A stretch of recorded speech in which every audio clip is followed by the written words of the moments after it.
Made easy. Today we shall try to solve another simple problem. So let's quickly move to the problem.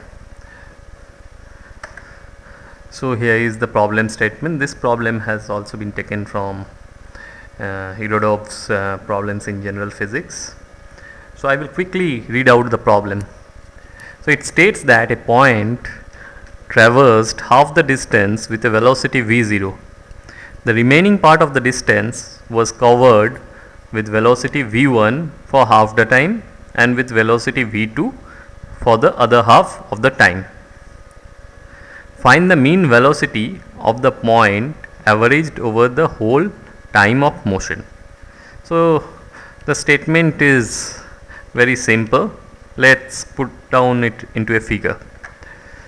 So as you can see, the point starts from the point A and moves towards the right.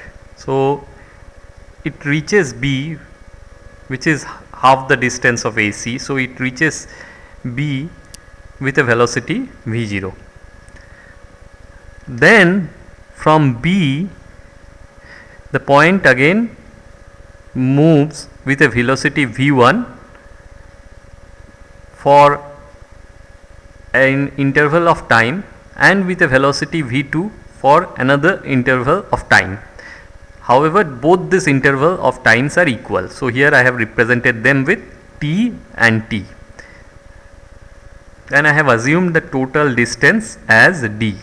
So from the statement of the problem, we have AB as d by 2 and BC is another d by 2. So with this information, let us solve the problem.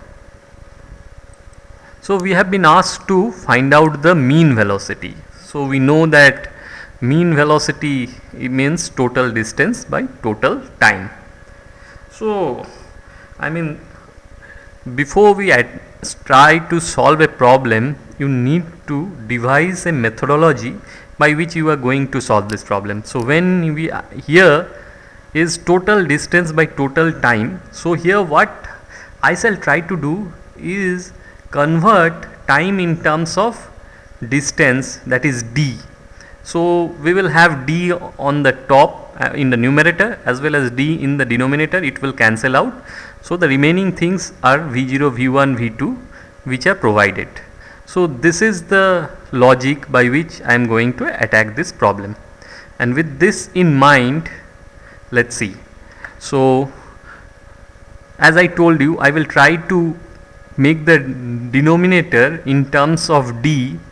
So the total time taken to cover distance AB is d by 2 v0, because v0 is the velocity with which the particle is moving to B.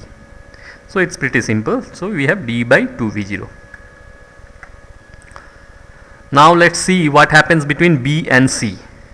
So between B and C, I have assumed that half the distance, it travels with a velocity v1 for t seconds and with a velocity v2 for another t seconds.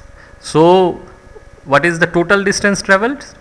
v1 into t plus v2 into t, and that is equal to d by 2, because BC is equal to d by 2. So from here we find out d is equal to, so we get the time in terms of the distance d, which was my motive. So once I get that, I find the total time in terms of distance d. So total time taken to cover the BC is 2t. From here to here we got d, so it's d by v1 plus v2, because both the times are equal, and the total time taken to cover the entire distance AC is equal to time taken to cover distance AB plus time taken to cover distance BC, and I put the time and I get this one. So I get everything in terms of d. So now I have all my things, so it will be easier to find the mean velocity. So mean velocity is total distance, which is d, divided by total time, which is this one. So if you solve this, you get this. So So this was a very simple problem. I hope my viewers must have enjoyed it. Please let me know your views, your suggestions at my email ID, which is learnphysics1232@gmail.com. Thank you.